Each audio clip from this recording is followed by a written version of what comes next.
For the last year, I have been growing and foraging 100% of my food. No grocery stores, no restaurants, not even a drink at a bar. Nature has been my garden, my pantry, and my pharmacy. I'm here in Orlando, Florida, and this abundant garden that I'm standing in right now, this was just a lawn like that when I started. I don't own any land, so to grow my food, I met people in my neighborhood and I turned their front yards into gardens and shared the bounty of food with them. And while I was here, I built a 100 square foot tiny house along with my friends to serve as my simple homestead and my base. In my gardens, I grew over 100 different foods, dozens of different greens packed with nutrients, sweet potatoes, yam, and yucca for my caloric needs, delicious fruits like papayas and bananas, pumpkins, carrots, beans, and beets, so many vegetables, and herbs and peppers to flavor all of my meals. And I also raised bees so that I could have my own candy shop right in my yard. In addition to the huge bounty from my garden, I foraged over 200 different species from nature.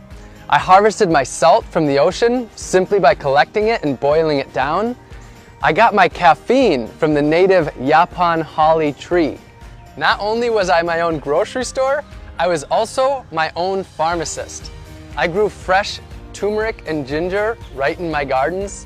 I harvested wild elderberries to make elderberry syrup to prevent cold and flu. I harvested reishi mushrooms and different medicinal teas, and also grew moringa, also known as the vitamin tree.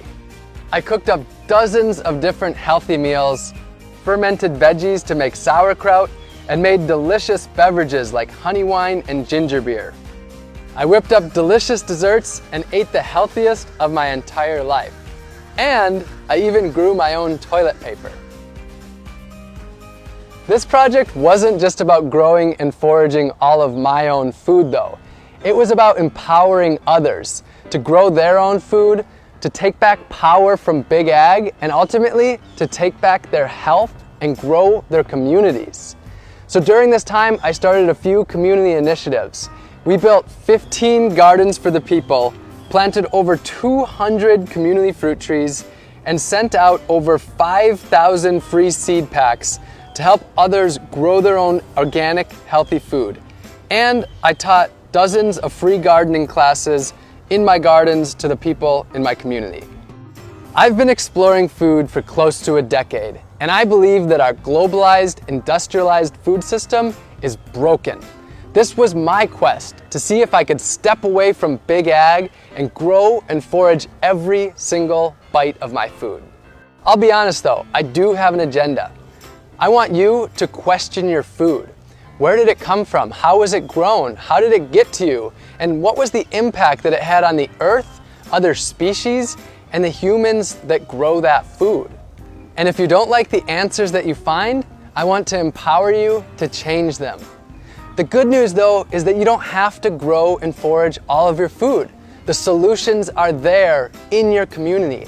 You can grow a little bit of your own food, maybe an herb garden on your windowsill, or some pots of tomatoes and basil on your balcony, or a raised bed in your front yard. And if you don't have any space at all, you can join a community garden. You can source your food locally and purchase from local farmers and gardeners. The farmers market is a great place to start. You can buy whole foods and cook more, rather than packaged processed foods that leave trash behind. And you can work with your community to make healthy foods for people in need. Grow a garden for your elderly neighbor, or start a grassroots organization to harvest the fruit trees in your community to distribute it to others. And this doesn't need to be a lonely journey. For most of us, food is at the center of our lives, and we can do this together in our communities. My year is over, but my journey of food has just begun.